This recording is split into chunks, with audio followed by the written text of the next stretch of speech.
سلام أولاد المعنت فيديونا فكر لي سرايت نام سنة أيولك سرايت هاي والعلو هاي ست له حنت معلت حد يبلد أنت هيخدنا له حد يبلد سيرو بتاع تحاول لا أدارش خوينو أجهم سرايت مسانة ما تاي مالت كمون أنت عايز بهالزلو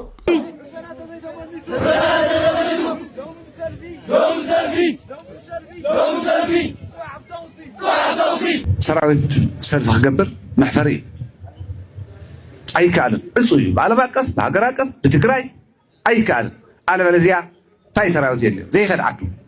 زيوم الكوزو ساسولو فيديو تاتلو حدش بيسون تاليهم للشانل كلهم سبسكرايب ناغوركم جمرو كرات عزوتي اسكن خد نفتم فيديو تازلو كوسركم بس حالفك سرا يقاطمنا نزيل مقناس كافت زحالفه زكاينا وق توم زنورنا غدلتات ملينا زطنكركاون لعلي سراويت كلنا إلنا زسلمنا يو ازي حد درجه بصحنا لنا غنا زقصلو كالي معرف ناي سلطناتات الله زيهم ونرجعلنا رينا كنكايدمنا ስለዚህ ክልቲኡ ጠቀሜታት አካል ብቃቱ ጥራሕ ዘይኮነስ በተሓሳስባ ከም ሰራዊት ኮይኑ ዘይተወደ ናይ መኸተ ዕላማ ኣለና ኢልና እንድሕር حلينا كنسلطن كنطرنف እዩ ናይ መንግስት ሰራሕተኛ ወሎ ጥረተኛ ወሎ ማኸተ ዝኣተው ይኹን ካሊ ዝደለየ ዓይነት ይኹን ነዛ ትግራይ ዝተሰለፈ ሓይሊ እዩ ንማንም ናይ ፖለቲካ ውድብ ወይ ከዓ ንማንም ናይ ውልቀ ሰብ ዝተሰለፈ ሓይሊ ኣይነበረን ክሳዕ ሕዚ እውን የለን ማእኸልና ንህዝቢ ትግራይ ዝብል ኣተሓሳስባ ሒዝና እንድሕር تطرنفنا هالنا لو كنفصم حزون ابوتا اخنبصح كم زلنا حسبنا اينا خنكيد قصال زلونا سلطناتات كنريامنا حزي كلن غناين منالبات اب سبعان كلتن كور كانت خفل سراويت تريفالا حفن بقدامي ودي الله حزر ما ورشوا تود اللهم انكو عدس بلكم زفرز عرزي كتبصحوا بخندي زأكل هلخ كم تسرحين ريون يرنين ناكواب السلسة جزية خلت جزية زخون كلن أهرتات نار إنام كن فلي ناي أرمي ناي وفري أكلاتن ناي سلطنة أكلاتن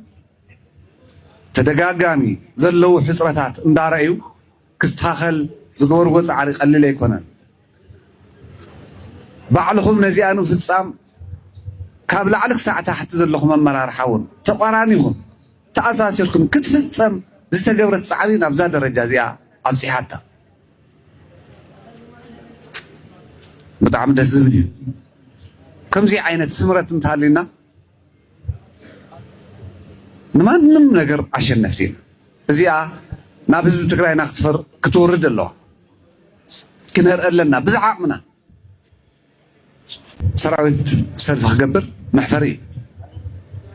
أي كائن الصيب على باقف بعقراقف بتقراي أي كائن على بلزيا تاي سراويت يلي زي خدعته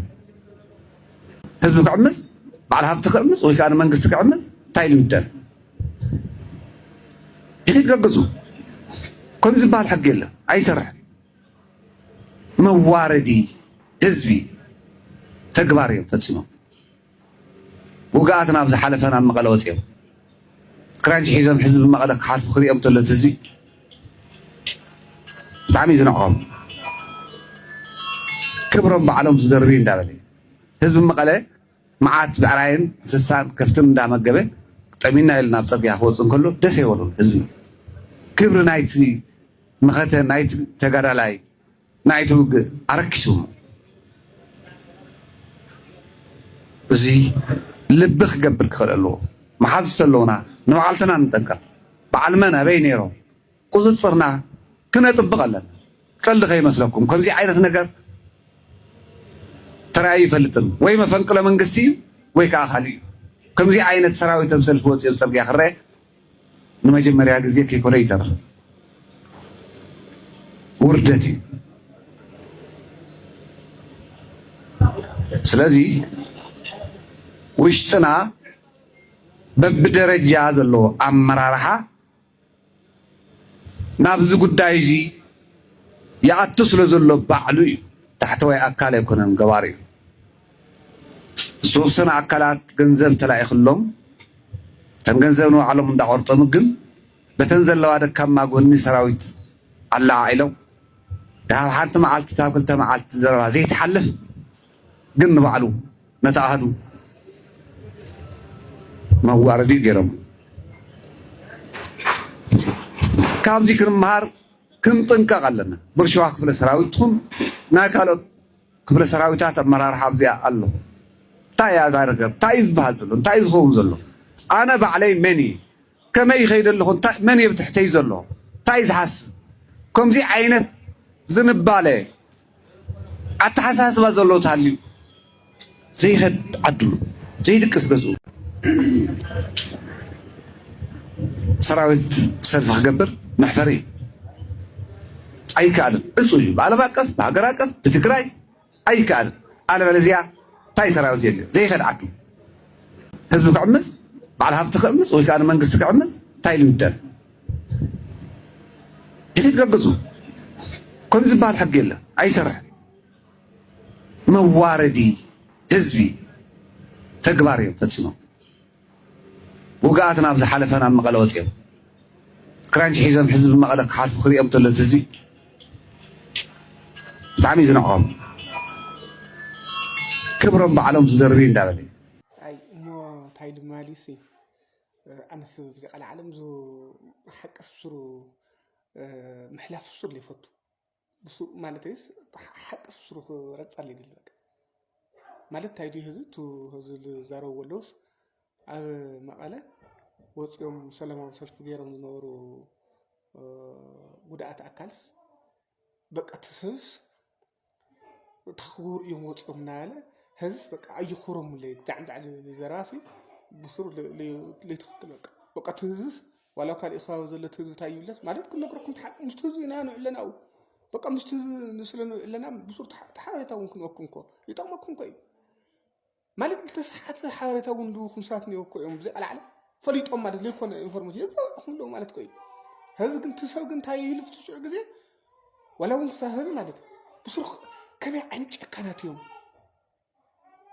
ንውቃዕ ተጋደልቲ ሰልፊ ወፂኦምስ ብናይ ትክ ቦምቢ ብናይ ጢስ ቦምቢ ክድብሩ ኢሎም ከመይ ዝበለ ደሞ ተራነት እዩ ከመይ ዝበለ ጨካናት እዮም ኢላለ ትህዝስ ዋላ ክሳብ ህዝቢ ከምኡ እዩ ህዝማ ብዘቃል ዓለም ተሰሓተ ኢንፎርሜሽን ይሆን በቃ ተሰሓተ ማለት ማለት ኦፍቱ ትህዝያን ምሳና ውጉዕ ለያ በቃ ኣታውርድ ደወሊ ትህዝ ደሕተት ወይ ለይኮነ ኢንፎርሜሽን ልውኩም ሰባት እዩ ማለት የዛውዕኹም ለው ማለት ኮ እምበር ብጣዕሚ ከመይ ዝበለ ጨካነ እዩ ኢላለ ነይሩ ማለት ካብኡ ቱ ህዝ ዝበልካዮ ማለት ተጋደልቲ ሰልፊ ክገብሩ ይኽእሉ እዩ ማንም ሰው እንኳ ሰልፊ ክገብር ኮ ይግባእ ነይሩ ዘቃል ዓለም ማለት እንታይ እዩ ማለት ፀጊሞም እዩ ማለት ስድራ እኒአዎም ቆልዑ ዘለዎም እኒአው ሓዳር ዘለዎም እኒአው ስድራ ዘለዎም ቤተሰብ ወለዲ ዘለዎም እኒአው ህይወት እውን እኒአዎም ታማዕዮም ክገብሩማ ቃሶ ኩሉ ማለት ድያ ዝኾነ ነገር ክማልእና ኣለዉ ኢሎም ክዛረቡ ይኽእሉ ማለት ማለት ንህይወቶም ክኸፍሉ ንህዝቢ ንዓዲ እኳ እናተዳለውስ እንታይ ፀገም እኒኦ ወፂኦም ብሰላማዊ መንገዲ እሞ ብረት ይሓዙ እሞ ዝኾነ ነገር ክንገብር ይኽእሉ እንታይ ፀገም እኒኦ ብዘይ ቃል ዓለም ምሕበር ዝኾነሉ ምክንያት እንታይ ኣነስ ይርደአለይ ከመይ ዓይነት ፕሪንሲፕል እዩ ማለት ወለድና ስታይ ኣታ ወለድና እኳ ሓያለት ኮይኖም እንታይ ይብሉ ጠሪጣስ ተተሓፍረልካ እዩ እንታይ ማለት እንዲ ጠሪጣስ ተተሓፍረልካ እኳ ፅቡቕ ነይሩ እያ በቃ ጠሪጣስ ኢላ ኪርኪር ትልትስሐቅ ማለት ኮ በቃ ኢላ ምንም ከም ዝገበረ ሕዝ እንዲያም ክኾን ዝግብኦ ንሕና ኢና ተጋጊና ብእዋኑ ሕቶኹም ክንምልሰልኩም ይግብአና ነይሩ ንሕና ዘለና ኣመራርሓ ተጋጊና ኢና ናትና ኢቲ ክፍተት እዩ ኮ ክበሃል ዝግብኦ ነይሩ ሕዝ ተጋላውጠሽ ኮይኑ ማለት ተጋላውጠሽ በቃ መሕፈሪ መስነወሪ እንታይ ድኾን ዝበሃል ነገር ማለት እንታይ ፀገም እዩ ሕቶም ነይትምልስ ኣለዉ ትሕሊ ከኣል ኮይኑስ ይከኣል ትሕሊ በቃ ብዚኣ ክንፈትሓ ኢና ትሕሊ ትከኣለኩም ኮይኖም ኣይትከኣልና ኢልኩም ደመስለይት ወይ ተዘይኮነ ሰስነዋሪ እዩ በቃ ዝኾነ ነዋላ ለተፀገመስ በቃ ሱቅ ይኽእሉ ዘለዎም ማዲ ኣነስ ተረድአኒ እዚ ፕሪንስፕል ዘይቃል ዓለም تمررهم أب تاريخ تجري تمزجبيا ترى عصرت حموش مسؤول تجري حد عقل مزبطنكم مسؤول تجري يقرأ تحته نمبر 1 بريكونديشن ديولو بوليتيكا تجري ملك كي تحس حزاب كي والد عنقو في زنور بتوتكم يوم سلطان متواعيسكم ساس فاكت بريستورس متواعيسكم ساس فاكت أب تاريخ تجري كل صحفي يمرركم أنا نقول له حبوسي يقول له كبري يقول له كل صحفي وتهدراوي ما فنكل غيركم وانبر حيزكم حوحات تاريخ زلو ودفي 50 عامات مريحو عويتو